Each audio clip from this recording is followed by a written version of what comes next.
লট্টা মাছ রান্না করার জন্য প্রথমে আমি ফ্রাই প্যানে একটু তেল দিয়ে তারপরে পেঁয়াজ রসুন দিয়ে আলু দিয়ে হলুদ লবণ মরিচের গুঁড়া দিয়ে আলুটাকে কষিয়ে নিয়েছি। তারপরে কেটে ধুয়ে রাখা লট্টা মাছ দিয়ে এখন ভালোভাবে মিশিয়ে নিচ্ছি।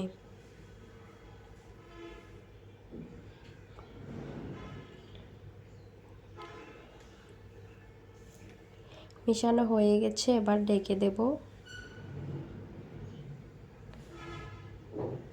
এই যে লট্টা মাছ থেকে অনেকগুলা জল বেরিয়ে এসেছে। তারপরে রান্নাটা প্রায় হয়ে এসেছে, ধনিয়া পাতা কুচি দিয়ে স্বাদ মতো ঝোল রেখে নামিয়ে নেব।